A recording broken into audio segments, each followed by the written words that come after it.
What up, Cavs Nation? I'm your host, Ethan Sands, and this is another episode of the Wine and Gold Talk podcast. I'm joined by your favorite beat reporter, Chris Fedor. What up, Chris? What's going on, Ethan? How are you, man? I'm doing well. I wanted to shoot straight today, straight to the point. We're talking about Evan Mobley and Jarrett Allen today in this episode. When it comes to the tandem in the front court, do you think that they work better together, or is it time to start looking at what they look like apart? I think it depends on matchups.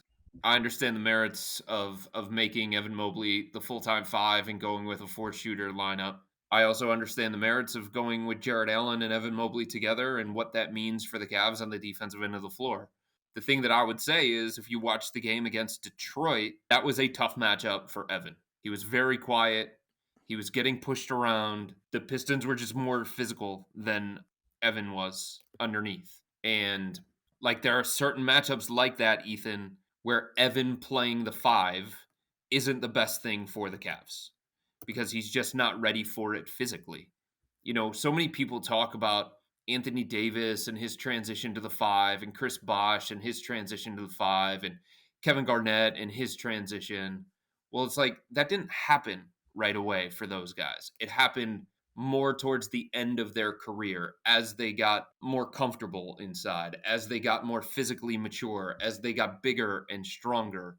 And I just think while the Cavs have somebody like Jarrett on the roster, who is an impactful player at both ends of the floor, the Cavs do not have to be in a rush to turn Evan Mobley in a full-time five role. Yeah, I agree. I think there's good and bad to both options. Right now, I'd say they work better together. Evan is still growing, as you mentioned, and as I've said a lot this season, could use help when it comes to bigger bodies in the paint. Because when he has to guard heftier players like we saw against Detroit on defense, his offensive production also takes a toll. But we've seen the four guard lineup work well when Jarrett or Evan are separated because there's more spacing and less congestion in the paint. Speaking of that four guard lineup, we've been seeing more of this. How much have you liked this pairing, and do you like it better with Jarrett or Evan at the five? It's probably about the same, if we're being honest. I think if you look at the numbers, the Cavs with Jarrett at the five and the Cavs with Evan at the five, it's pretty comparable because they have similar skill sets, similar enough skill sets, and I think they have similar weak points as well. So I think it just kind of depends based on who the other four guys are around that particular player. And I also think it depends on matchup. Like there are some matchups where you're just not going to get away with that, right? If you play against the burly New York Knicks that are going to bully you inside and pound the glass with Julius Randle and Mitchell Robinson, it's going to be a little bit more difficult for the Cavs to go one of those guys at center and then four shooters around.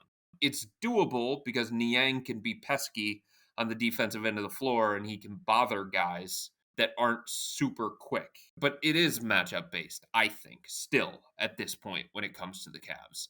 But I like it, Ethan, because it gives them more shooting, it gives them more spacing, it gives them more diversity on the offensive end of the floor, it gives them a little bit more upside on the offensive end of the floor as well.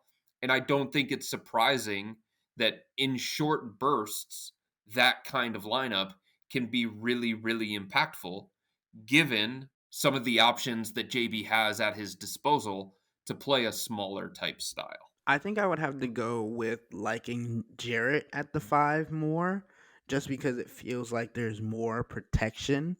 And if you were to put a lineup out like with Darius Garland, Donovan Mitchell, Isaac Okoro, Max Strus, and Jarrett Allen, you still get Isaac Okoro at the three and being able to defend on the perimeter, which is what Evan helps out with Jarrett on the defensive end. But it feels like to me that even as tall as he is, Evan doesn't feel like a true center to me at this point in No, his he's career. not.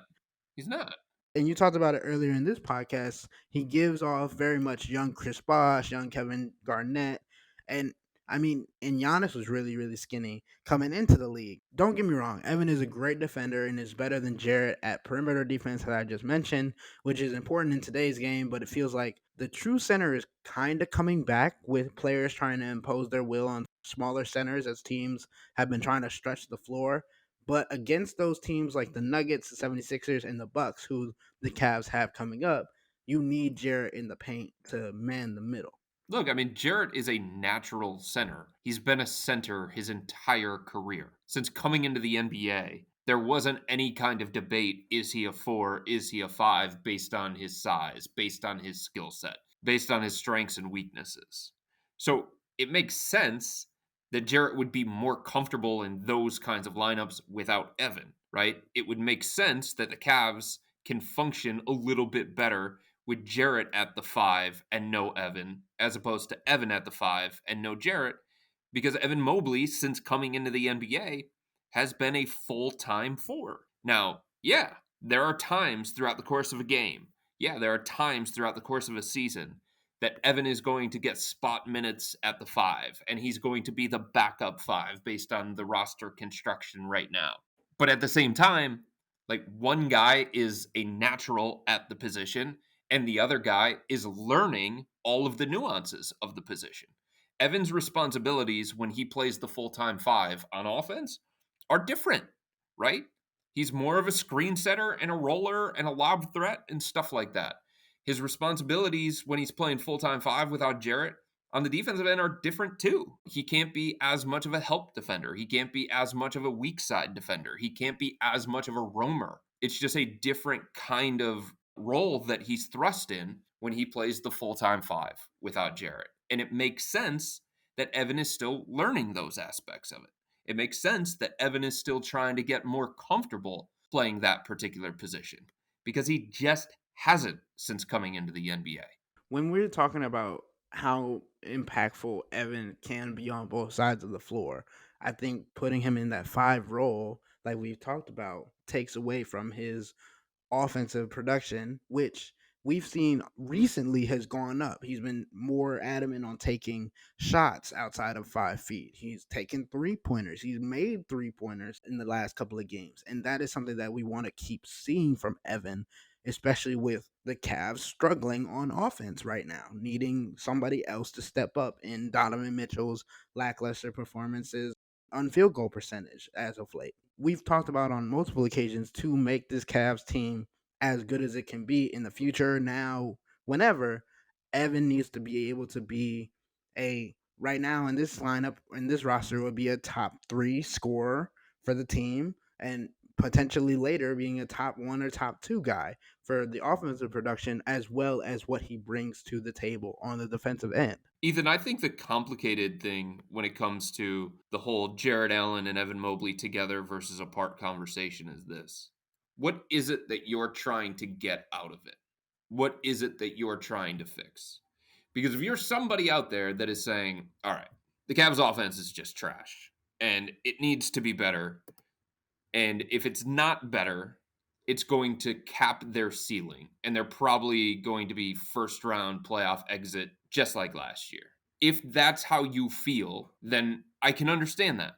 Then there are merits to saying, all right, one way to get a little bit more offensive minded is to add another shooter and to break up Jarrett and Evan. Because with those two guys on the court together, the Cavs have an offensive rating of like 107, which in today's NBA is not very good. So you're trying to get a little bit more offense.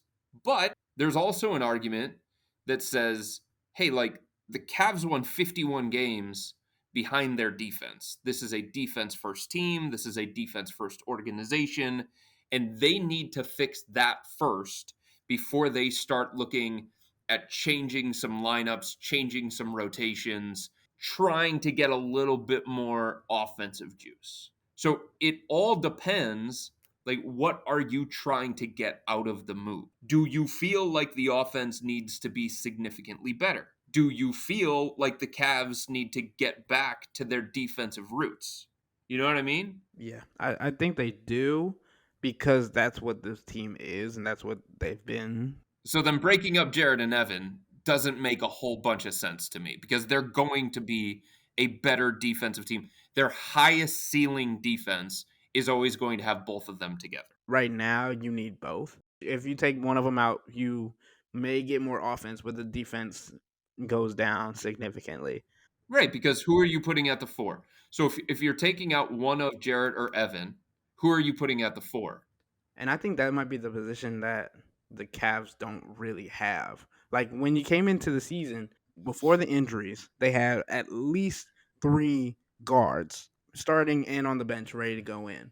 And you had, I guess you had Evan as the backup five, but you never really had a four that you can sub in and be able to take on the role that Evan was doing. Because you have obviously we consider George Niang and Max Strus and Dean Wade to be smaller versions of power forward. Right. So that's the thing, right? Like there's a give and take with a lot of lineup decisions that any coach is going to make, whether it's Steve Kerr in Golden State, whether it's Eric Spoelstra in Miami, whether it's JB Bickerstaff here in Cleveland.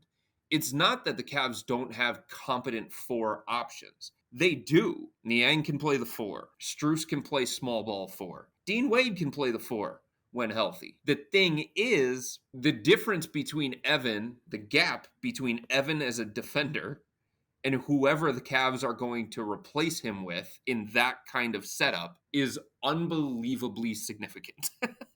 And I don't even think you can say that you're gonna go get somebody on the trade deadline. No, it's not about that. I still think the gap would be defensively at least would still be very wide for anybody. And that's the hard thing with comparing Evan Mobley's to anybody else that they would go get even on the bench. Like, of those options, in terms of just if you're trying to stay afloat defensively or be close to the same kind of defense that you would want to be, of those options, Dean Wade probably gives you the best chance at that, more so than Max Strus, more so than Niang. But again, the gap between unicorn defender Evan Mobley, who is like in the conversation for Defensive Player of the Year every single year, and either Niang or Wade or Max Strus, or if you want to go Isaac Okoro in small ball lineups and things like that, it's pretty significant. And then you have to ask yourself, okay, if I'm doing that, am I gaining enough on the offensive end to justify that? Right? And I don't know the answer to that. Like, are you getting enough offense, enough shooting, enough spacing from Niang, from Wade, from Strus, from Levert, from Okoro, whoever plays the 4 in those kinds of looks to offset what you're losing defensively? I think the only player that we can look at that consistently know that we can have step up and give an offensive lift would be Struess in those setups. Because, like, you think about it, if George Niang has off nights, Dean Wade has off nights, Max Struess has the ability to shoot lights out and also get to the paint, distribute, all those other things. I honestly couldn't see them putting Karis LeVert at the 4, but that's just me. But I think Struess is the only person that I could say confidently would be the person to put at the 4 and say, okay, we're going to be much, much better offensively than if we just stuck with our regular lineup. But again, it goes back to that only works in specific matchups because that's asking a lot of Max Strus to It play the is. power forward spot. We're going to take a quick break, but don't go too far because when we come back, we're going to get Chris's take on some rebounding and defensive matchups. To become a Cavs insider and interact with Chris and I, subscribe to Subtext. Sign up for a 14-day free trial or visit cleveland.com/Cavs and click on the blue bar at the top of the page. If you don't like it, that's fine. All you have to do is text the word stop. It's easy. But we can tell you that the people who sign up stick around because this is the best way to get insider coverage on the Cavs from myself and Chris. This isn't just our podcast, it's your podcast. And the only way to have your voice heard is through subtext. We'll be right back.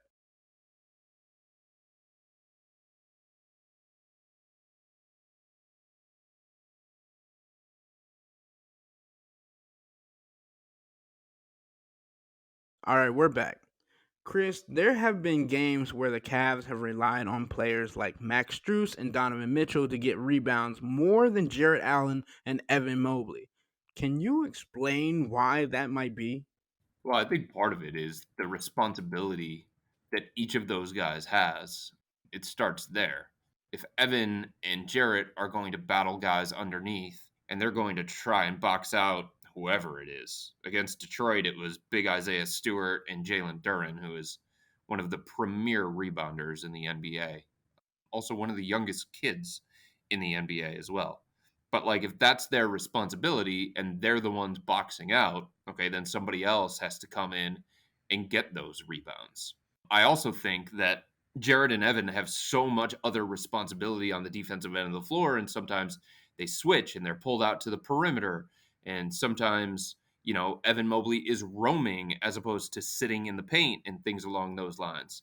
So I think because they have to cover up so many holes on the defensive end of the floor and they have to erase mistakes on the defensive end of the floor, like they can't do all of that and then get back in position properly to get rebounds and stuff like that. And if you think about it, like if the Cavs blitz like they did in the playoff series against New York and they send a second defender against whoever the ball handler is, Trey Young against Atlanta like they were doing, Malcolm Brogdon at times against Portland like they were doing, Shea Gilgeous-Alexander at times when they played against Oklahoma City. Like the second defender that's coming to bother that guy on the perimeter is either Jarrett or Evan. And asking those guys to go out there and do that job and then go back and get into position for a rebound, like that's almost unrealistic because they're going to be behind whoever the guy is on the inside already because they're coming all the way from the perimeter.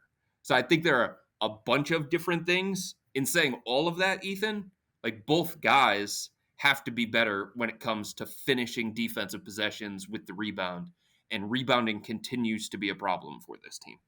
Right. So is there a way to elevate the rebounding game knowing all of those things? I think like Max Strus has been huge on the boards for the Cavs and even just tipping balls out to reset possessions. And Donovan Mitchell has also done his part on the boards as well. But it feels like a team that has two bigs going up with a team with one big or sometimes even small ball lineups is still getting out rebounded. And I'm trying to figure out where the Cavs need to go to help fix that, or if they need to stop blitzing, or what is the best scenario for them to do. Well, they're 23rd in rebound percentage, and that's right around teams like Indiana, Portland, Oklahoma City, Dallas, teams that you would expect also to be in that same kind of range because of their roster makeup. And it's a little bit strange that the Cavs are there because of their roster makeup and they have two bigs, two 7-footers that they're committed to, and you think that they would be better. But like Jarrett Allen isn't Mitchell Robinson, right? Evan Mobley isn't Julius Randle. Neither guy is Rudy Gobert. Certain players just have strengths and weaknesses. And it seems like for Jarrett and Evan, they can get pushed around from time to time underneath and not finish possessions with the rebounds. So some of this could just be a product of their personnel. And I would also say that the Cavs like don't have elite rebounding guards. Donovan Mitchell can go get you, 5 to 10 rebounds. He can hop. He's got long arms and things along those lines. But it's not like they're some of the better rebounding guards in the NBA. They don't have Josh Hart out there, right? They don't have Tyrese Maxey, who's a very good rebounder for his position, or Stephen Curry, who's a very good rebounder for his position, and things like that. I just think the way that this roster is made up, that's probably, as weird as it sounds, because they're two bigs, that's probably just going to be a problematic thing until they change their personnel and they get an elite rebounder in here or something like that, or guards that can do a better job on the board. I would have to say that it's definitely up to the guards, especially with the roles that Jared Allen and Evan Mobley have on the defensive end to make hustle plays. Like that's one of my favorite things about watching Max Strus play is he's just gonna get after it on every possession. Like doesn't matter if offense, defense, if the ball's loose or anything. Another player that does that for the Cavs a lot is Isaac Okoro. Like you see him diving on the floor a whole lot and just getting after it. And those are the gritty, grimy kind of players that the Cavs need, especially in a lineup where you have two bigs that are doing a lot and can't always get back to get a rebound, like we mentioned. He had 7 boards against Detroit, and those things were contested rebounds. Those were in traffic rebounds. Those were big boy rebounds by Isaac. The Cavs definitely need more of that kind of stuff from whoever's playing the 2/3. Yeah, and especially with people coming off the bench, like we expect that from Dean Wade, we expect that from George Niang. The role for you coming off the bench is to give all the effort on every play because you don't know how long you're going to be in the game. I know I'm on his fan club, but Craig Porter Jr. does that as well on the defensive end when guarding perimeter defenders and being gritty and grimy in the perimeter. But we've talked a lot about the big men today, and I wanted to talk about the matchups that they have coming up, which are almost all tall tasks. Games against players like Kristaps Porzingis, Zion Williamson, Paolo Banchero, Giannis Antetokounmpo, and Bam Adebayo are all coming up in the remainder of this month. How do you prepare for stretches like these? And based on the lineups we've talked about earlier in the show, who would you expect to be given the tall task based on the matchup? If I had to pick who I would want to guard the people that we're talking about right now, I think Evan faces off with Kristaps and Bam, and maybe even Paolo, and then I give Zion and Giannis to Jarrett. I'm so glad you brought up Zion because he's big, he's burly, he can hop, right? He is one of the worst rebounders at his position, right? It just goes back to some guys just aren't great at certain things. I don't know why he can't grab a defensive rebound, but it's striking the amount of times that he just doesn't. For somebody his size, with his quickness, with his athleticism, with his girth. So I don't think like that kind of player can be a problem for the Cavs. I don't think that kind of team can be a problem for the Cavs. Valanciunas is a different conversation. He's burly, he pushes people around underneath, he inhales rebounds. That's like a tougher matchup, I think, for both Jarrett and Evan. Porzingis, stylistically, if he even plays, he's probably not going to play in their in-season tournament game against Indiana. So who knows if he's going to be ready for when the Cavs get to Boston for that series setup. But stylistically, I don't think he's somebody that's going to give the Cavs a whole bunch of problems. Orlando's tricky, Ethan. In some ways, the Magic remind me of the Cavs of last year. They do everything hard. They compete their asses off. They wear you down because of how relentless they are and how hard they play. Like that style, it's been missing from the Cavs in the first quarter of this season. You just haven't seen it to the same level. You see it from some guys, and you see it in stretches during games, but Orlando is just competing harder than most teams on a nightly basis. And they make everything difficult on every team that they play against. And you feel it by the end of the game. You're exhausted, you're physically beat up. So I think Orlando is going to be a really tough test for the Cavs. Miami's always a tough team for the Cavs, especially in Miami. But stylistically, like Bam Adebayo is not Mitchell Robinson and Julius Randle. You know what I mean? So I just think there are certain matchups that are more favorable for the Cavs big man pairing than others. And sometimes you just have that. When I was mentioning Zion, the thing that threw me off with him, the fact that when he was at Duke was working on his outside shot, working on all of those things, and then came into this summer and saying that he wanted to be unguardable. The man has taken 16 total shots outside of 10 feet, with 259 attempts coming within the 10-footed area, and most of those at the rim. He ranks 15th in the league in field goal percentage at 56.7%. So look, I'm not more so talking about rebounds and all that stuff. I'm worried about somebody in the paint just getting bullied because, like you said, he's just a massive presence and all his work comes from within the paint. Yeah. I think Jarrett. I think that's a matchup more for Jarrett just because of the physical element of it. And then you put Evan on Valanciunas. I mean, it's not an ideal situation either way, but I think it's like which one are you willing to live with more, right? Like if Valanciunas beats you, are you okay with that? If Zion beats you, are you okay with that? Understanding that there are just matchup complications in that particular setup. But like we've seen Jarrett at times, nobody stops Giannis, but he bothers Giannis because he has enough foot speed to keep up with him, and he's got enough strength and physicality at times to wall off the paint. Like Al Horford is somebody that has given Giannis quote unquote problems. Grant Williams is somebody who has given Giannis quote unquote problems. Again, nobody stops Giannis, but you just have to bother the guy enough. You got to make him work enough. You got to make things hard on him. And I think even though Evan is giving up so much size to somebody like Jonas Valanciunas, his reputation as a defender and the way that he can be as a defender, I think the Cavs are okay enough with that rather than having him try and deal with Zion just like attacking relentlessly. Yeah, I agree with that. And I think it's going to be interesting, the Bucks game especially, because now you get to see what the pick and roll game looks like with Giannis and Dame. Except for they don't run it a lot, which is bizarre to think about. They still haven't tapped into that as much as you would expect.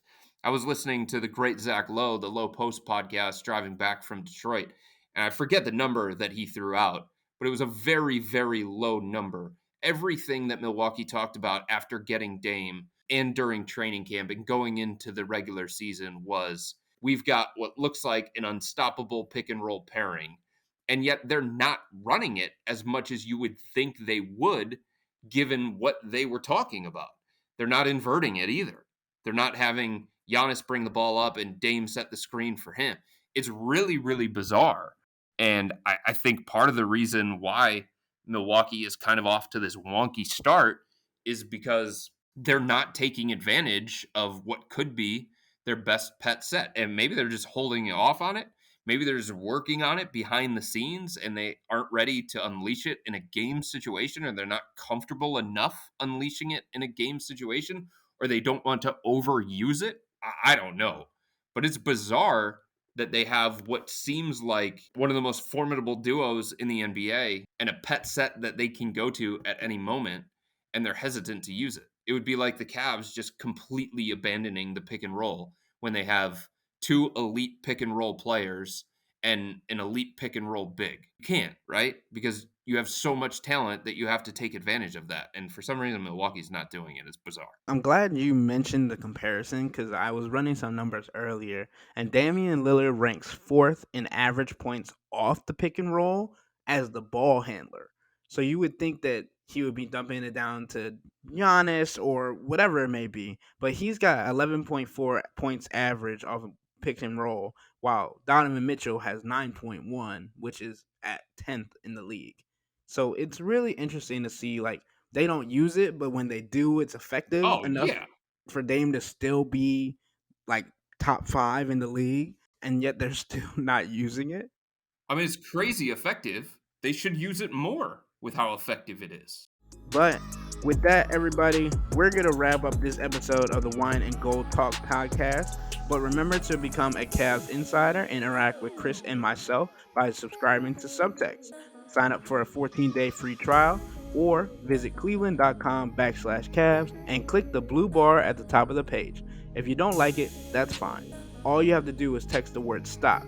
It's easy, but we can tell you that the people who sign up stick around because this is the best way to get insider coverage on the Cavs from myself and Chris.